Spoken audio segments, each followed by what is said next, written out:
In a world gone mad with unnecessary reboots, remakes, and sequels, only one podcast has the guts to make it even worse.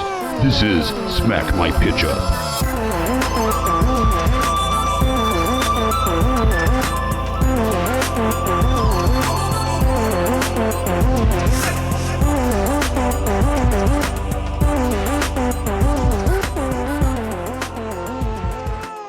Hello, geeks, and welcome to another episode of Smack My Pitch Up, the short list. A reminder that you don't have to have it as a remake or reboot or reimagining for it to suck. Sometimes even original content sucks, and I'm here to give you exactly that on this little short episode. For those that haven't listened to one of our short list episodes just yet, this is an opportunity for me to stretch my creative muscle a little bit and do something original. You know, it could be based on something, but it isn't a remake or reimagining of something. It's kind of its own monster, as it were. And just a reminder for all of the, loads of producers out there in Hollywood that are listening to this show, always down to write a script up of these ideas if you so care to pursue anything with it. So this idea that I have is based on the legends surrounding Oak Island. If you're unfamiliar with Oak Island, it's a little island, I think it's around 100-acre island that's off the coast of Nova Scotia, that is the source of many stories of buried treasure. The term itself, the money pit, is actually based on Oak Island. There's a hole that was dug in the, I believe, like the 1800s that started because of all these stories about buried treasure from pirates or the Freemasons, or I think even Queen Elizabeth. There's a lot of different theories as to where the buried treasure came from. And there's been a surprising amount of evidence that there's something that happened or was buried on this island. There's even a series on History Channel or Discovery called The Curse of Oak Island that discusses all the previous people that have tried to find the treasure on this island, and also these two brothers that have bought up a vast majority of the island and are using it for tourism, but also to search out this treasure. And I found it so interesting that this is a ongoing legend that continues to gain more and more quote unquote evidence over the years. And it's mainly based because there is something to it. It's a very interesting story. Go ahead and read up on it. Watch some episodes of The Curse of Oak Island.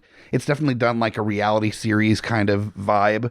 I would personally prefer to check out like YouTube video documentaries and articles written about the actual backstory on this island. So I found it very intriguing that this is like truly a modern day still buried treasure story that incorporates a lot of different elements that are used in adventure movies. And I figured, how much fun would it be to make a comedy with that as the backdrop? So the name of this story that I came up with is called The Whole Truth, as in Hole. And there are definitely two different ways to approach this story, and I'll get to kind of the split between exactly which direction you take it. It's the same exact story, but there's one little change that can make it an entirely different animal. So here we go. Basically, one of the legends surrounding Oak Island is that the pirate William Kidd, Captain Kidd, is thought to have been the originator of the buried treasure myth, that he was a pirate. He's the only pirate in legend that did actually bury treasure. That's where the kind of trope of buried treasure from pirates comes from, is Captain Kidd. And it's thought that he may have buried something on Oak Island, though the accounts are very loose at best. And a lot of that story comes from, allegedly, one of his former crew members who was dying in New England and retold the story of them burying treasure on Oak Island. And of course, that story got spread and moved around, and who knows how much of that is true or untrue. But that is one of the major theories when it comes to Oak Island. So that's where we're going to get our start. It's buried pirate treasure in the Nova Scotia area of Canada, just at the border near Maine. So I figured, like most buried treasure stories, you have to have a map or something like that, getting people to head in the right direction. And that's where our story starts. We've got the Salamander family. And Brock Salamander is a New Englander. He's a fisherman. He's got his own fishing trawler that he does okay. He's a hardworking guy. He's never really gotten his life completely together. He's, in his 40s. He still hasn't been married. He works really hard, and he's a good worker, but like just has a bad attitude problem. He's got some stuff that he's never really sussed out, and he's kind of a loner. And he lives with his dad, or more so that his dad lives with him. His dad's been sick for years, and Brock has been nice enough to take care of his dad over the years as his health kind of became worse and worse. And then finally, his father dies, and Brock's estranged younger brother, Eli, comes into town for the funeral, and there's a lot of animosity between them. Eli is a silver medal winning swimmer, Olympic swimmer, and has had all sorts of accolade, and is handsome and athletic and successful, and he also is a spokesperson for various lotions and foot creams, and never seemed to have really had to work nearly as hard to get as far as he did, whereas Brock has been working his ass off all his life and just never seems to get anywhere. Now, as far as the casting for these two characters, you wanted that charismatic, kind of muscle jock vibe that you could see as an Olympic swimmer, and then also the hardworking fisherman type character. And I really love the interaction between these two actors from This Is the End. So I thought for Brock Salamander, the fisherman brother, Danny McBride would be absolutely perfect. And if he can't pull off kind of a New England accent, we just move them a little further down the coast to, at the lowest, maybe North Carolina, which I believe Danny's from. And then we get, as his athletic younger brother, Channing Tatum, to be his brother that comes into town. And I just love them. They're dynamic, and This Is the End. I've warmed up to Channing Tatum a little bit over the years. He's still got dead eyes like a shark, but I think it would be really fun to see his interaction as the younger brother of Danny McBride. So they air out their grievances about their relationship, and that, Eli knows that Brock is jealous of him and how far he's gotten in his life. And Brock is mad at Eli for how little he's involved himself with their father in the later years as he got sick. He didn't come into town as much. He didn't help out as much. He sent money to help here and there, but money isn't a replacement for family. And so they hash it out. They end up getting in a little bit of a fight, and Brock gets slammed against a wall that knocks off of a shelf a ship in a bottle. And the ship in the bottle is a recreation of the ship, the Adventure Galley, which was Captain Kidd's ship in the late 1600s, early 1700s. Around the end of his life, around the time that there's also conversation about the treasure being buried and stuff in Oak Island. So ship breaks, Eli leaves to go stay in a hotel. Brock's picking up the pieces, and he finds a scroll that was wrapped up and hidden inside the ship. And there's a series of symbols, several lines of symbols that look like nonsense. And then a script that says in English over top of it, 40 feet below, 2 million pounds lie buried.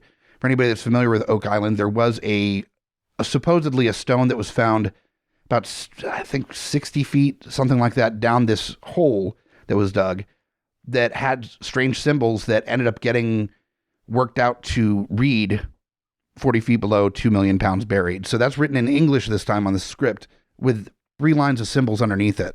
As Brock is like getting all the ship parts together and everything, he notices some symbols on the inside of the ship as well.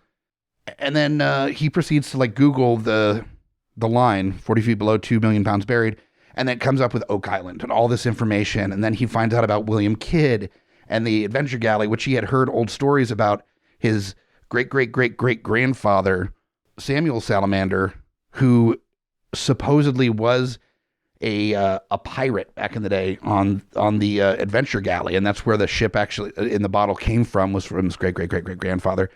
And so he starts to get excited that there's this, buried treasure story that has to do with the pirates that his great-great-great-great-grandfather was from. And there's symbols that he's reading about on the stone tablet that look very similar to the symbols that he sees on this piece of paper. And he's getting very excited.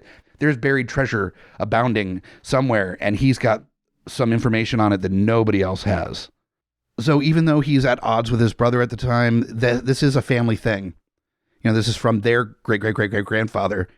So he goes to the hotel. He confronts his brother. He said, we have time for our stuff later, but look at this, and shows him the information. And of course, Eli is skeptical at best. It's just some other harebrained thing that Brock is trying to use to find some value in his life, to be important in one way or another. So Brock lays it out on the table, tells him, he wasn't there for their dad when their dad needed him. He wasn't there for him and as a brother growing up, but he needs him to be there for him now. So Eli, kind of out of guilt, agrees to go with him. And Brock does have his own fishing trawler, so they get on the fishing trawler. And honestly, New England is only 4 or 5 hours away from Nova Scotia. So they pack some bags and they head up the coast. So they get to the island and they take a little boat in from the trawler and start kind of snooping around. And they're seeing symbols on the island that maybe wouldn't be noticed before, that are notated on the slip of paper. So they're taking notes and they're taking pictures on their phone. Just kind of a cursory glance of this, not so huge island, but it's still it's a decent amount of walking. When enter the Laguna brothers. Now there are actually brothers that own a good portion of Oak Island, and they're on a show called The Curse of Oak Island. It's the Mysteries of Oak Island, is the reality show that the Laguna brothers are a part of. And I couldn't think of a better pair of comedic actors to play these brothers that are like kind of professional treasure hunters, that the whole thing of the money pit is wasting more money on it than the actual value's worth. Spending millions of dollars trying to find this buried treasure that ultimately is going to be worth less than the cost that you spent to find it. And I thought two boneheads that could play brothers that would do that kind of thing are none other than Will Ferrell and John C. Reilly, playing Marty and Rick Laguna. Now, this is where there's a fork in the road on how you play this. You can either have them as the Laguna brothers, two separate characters entirely that are part of this story, and let them work their magic like they have in many buddy roles, from Talladega Nights to Watson and Holmes, to what the other option might be for this, is that if you just change the names of those characters to Brennan and Dale, Brennan Huff and Dale Doback, the characters from Step Brothers, then this turns into a backdoor sequel to Step Brothers. Because if there were any characters in all of film that seemed like they would be the types to use all their pro karaoke money to invest in an island looking for buried treasure, I could see Brennan and Dale abso-fucking-lutely doing that. Hell, they dressed up as pirates and had a pirate ship in a tree at the end of Step Brothers. So it fits almost too perfectly. So I do have a couple little nods to Step Brothers kind of written in, just with the thought of this being kind of a backdoor sequel to Step Brothers. So they show up and they're kind of pricks. They're too big for their britches. They act like they're badasses and shit, and they really aren't. They're two dudes from Michigan that think they're cool treasure hunters, like Indiana Jones references all the time, and that's clearly not the case. And they shoo them off the island. Of course, there's a big back talk, and there's just tons of riff time for Brock and Eli and Marty and Rick. And you can even have a little bit of Rick Laguna or John C. Reilly or Dale Doback, however you want to call him, as being both kind of intimidated by, but also kind of impressed with Channing Tatum or Eli Salamander, where he's impressed with his athleticism and how handsome he is. And he's kind of hypnotized by him, but also kind of intimidated as well, but trying to be a badass, and just having this weird dynamic between the two of them. So they get shooed off the island. But as they're being shooed away, they mention the scroll with the symbols that they have, that matches some of the stuff on the stone that was found there years before. So this, of course, gets the Laguna brothers, or Brennan and Dale, in a huff, because they don't want anybody else finding the treasure before they do. They've got a reality show based around this. How bad is it going to look that they, for years, for seasons, have looked for this, and then these two schmoes from New England come in and in an afternoon finds the treasure? That's going to look really bad for them, and they're going to be jokes. So they don't want that to happen. So they devise a plan to sneak onto their fishing trawler in the middle of the night and try to steal the scroll with the symbols so that they can figure it out for themselves. So late at night, they're on a boat and they're coming up, but they're bickering the entire time. So the Salamander brothers, they wake up and see this boat, this little canoe approaching them. in which case they put pillows in their bed, like I got an idea, and they hide in the closets in the sleep cabin of the fishing trawler. At which point, the Will Ferrell and John C. Reilly characters come in and start, like, you know, hitting the pillows in the bed, and then the Salamander brothers jump out, and there's this big fist fight on the fishing trawler. And at this point, the first nod to Step Brothers, where there is a mooring hook, which is just a pole with a hook on the end of it. And then one of the other brothers, like our John C. Reilly or Will Ferrell, grabs a gardening hoe that just happens to be on the ship, and they do a battle like Star Trek with Spock and Kirk. But the joke being that it's a gardening hoe on a boat, so boats and hoes, blah, ha, ha, ha, ha, ha. So the Lagunas are thrown off the boat, they're thrown off, they get in their canoe, and they paddle away. So the next day, the Salamanders sneak back onto the island. They figure out some symbols that are relating to, this is actually on the island, this kind of triangle that looks sort of like an old school compass that is made out of rocks, a rock pattern on the island. And they use that to kind of figure out some of the symbols. And then using the symbols and letters that were decoded originally, they're able to figure out some stuff. And that's where Brock figures that the treasure is actually not buried on the island, but underwater just off the coast of the island. And the 40 feet deep isn't 40 feet deep in the earth, but actually 40 feet below the water level of the ocean. So Brock thinks it's buried underwater. Eli thinks he's become obsessed like the Lagunas and needs to give up. He doesn't like how obsessive his brother is being. He's like, you're acting out because dad just died and you feel like you haven't done anything with your life and you're a disappointment to him and you want to kind of make him proud or be something that you're actually not. And you just need to give this up, and you don't have that bad a life, man. Like it's actually a pretty good life. It's just not what you thought it was going to be kind of conversation. Like, wake up. This isn't actually happening. And they end up going to bed, mad at each other. You know, their brotherly relationship hasn't improved much at all. So in the middle of the night, Brock decides that he's going to get in scuba gear and search the ocean floor, fuck his brother. There's something there, and he knows it, and he's going to check it out. And he does. He finds this, like, really heavy rope that's attached to something under the ocean floor sand. Like, he can't see what it's attached to, but it's, like, roped out. And it's right around where he thought that there would be something relating to the buried treasure. So he goes over to where their anchor is, drags the anchor over, and hooks it underneath the rope. Then he goes back up to the surface and he starts like pulling the anchor up, which then opens up a trapdoor in the ocean floor.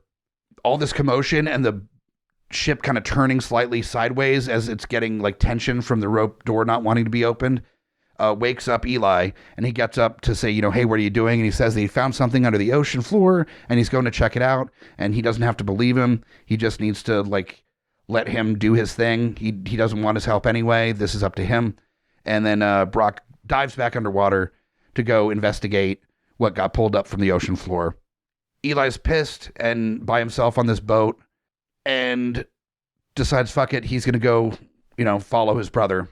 So he goes down there, and his brother has entered into the passageway at the ocean floor, and Eli follows along, and he can see that there's light down at the end of the tunnel somewhere, and he can't quite tell what it is. And when he gets there, he finds his brother, who has gotten caught just under what looks like a open area with oxygen. There's actually like an area underneath that does have oxygen, but his brother has caught his tank on something, on like a piece of debris that's sticking out of the walls or something, that has cut his oxygen to his tank, and the oxygen's spraying everywhere, and he's like running out of oxygen and stuck underwater. And if Eli hadn't left when he did to catch him, his brother may have died just a few feet below where there was air for him to breathe. So Eli saves his brother's life. He gets him up, and now his brother doesn't have an oxygen tank to get back up to the surface.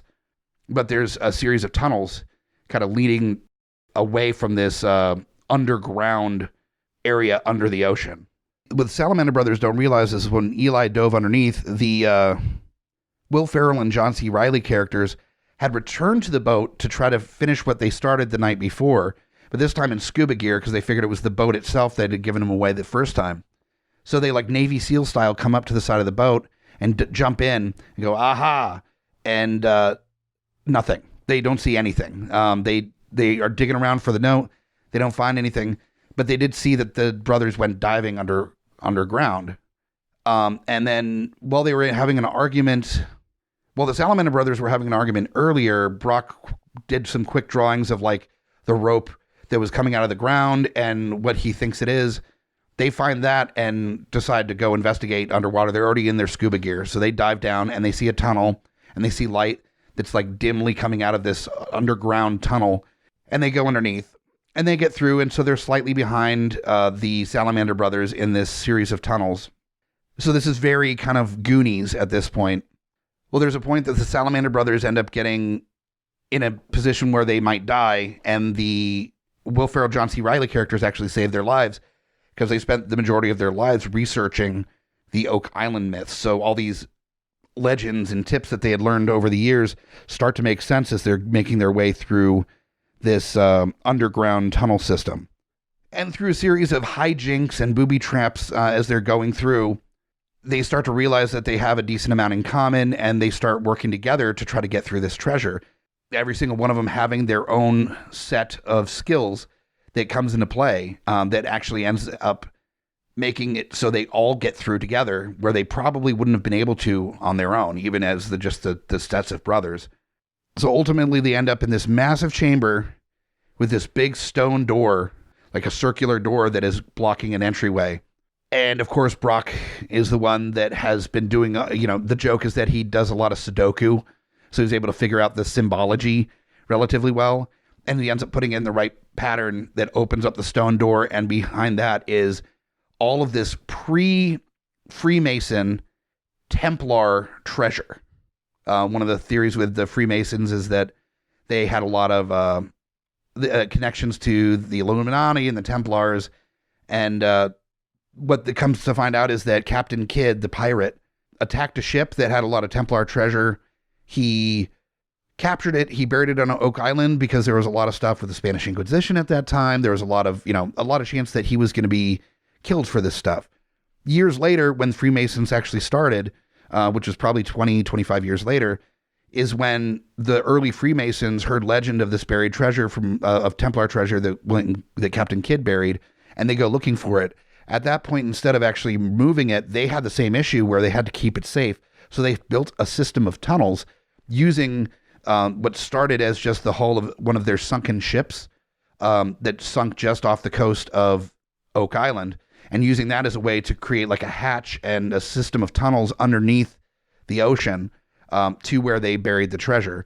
And the pit, it was actually used as a way of water being funneled out of the tunnel system into the pit area that was mostly sand, and bamboo and wood planks, so that there was actual little bubbles of air that would form underneath the surface. So the Templars, if they needed to, could get access.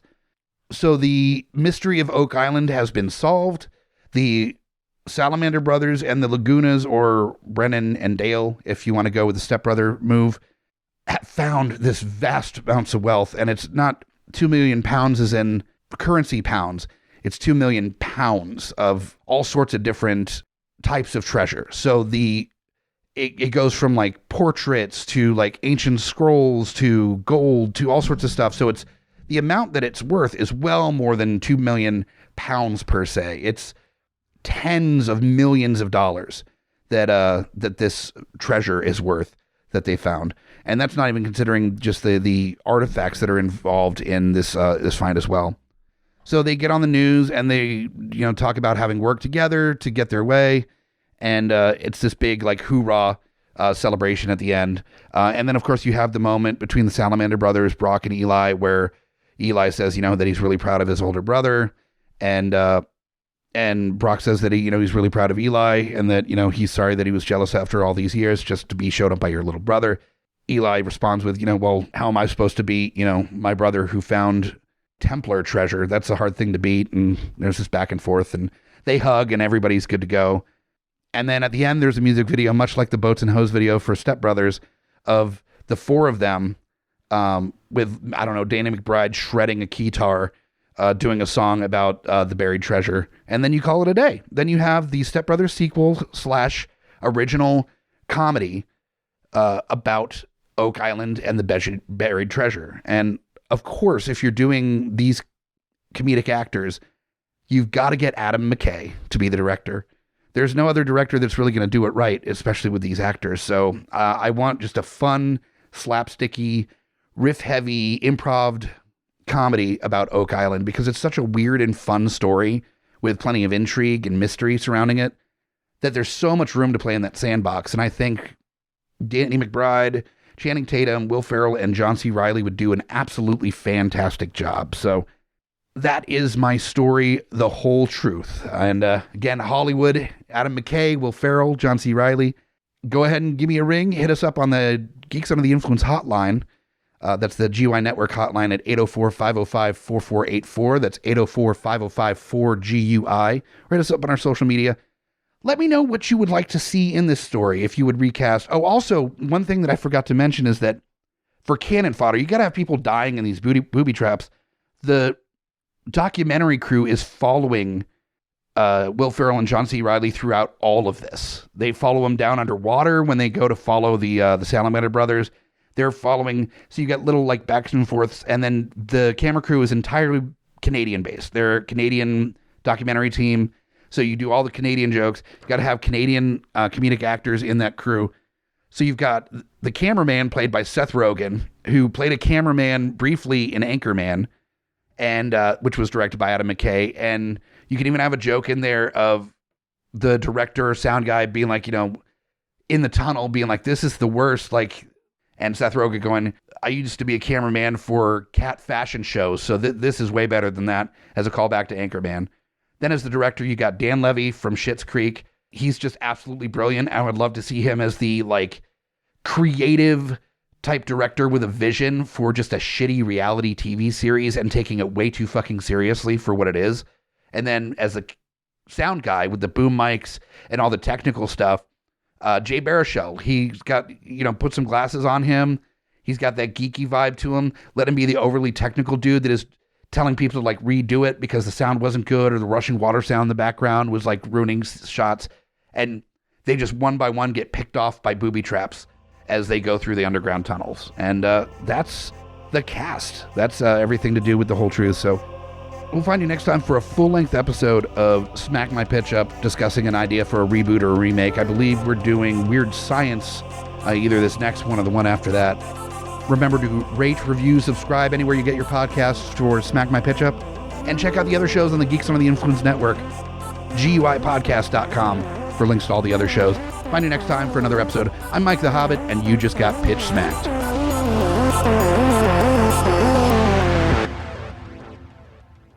GUIPodcast.com.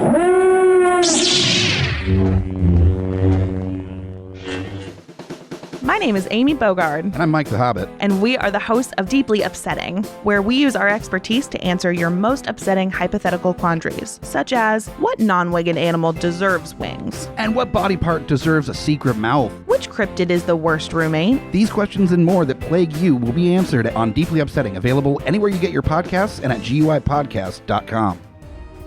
Coming straight from the mouths of madness, I'm Lowdown. I'm F.U. Hunter. Do you love horror? We fucking do. So this is a podcast dedicated to all things in cinematic horror. We're talking movies, television, composers, special effects artists. We're going to fucking cover it. So if you love horror, embrace the madness.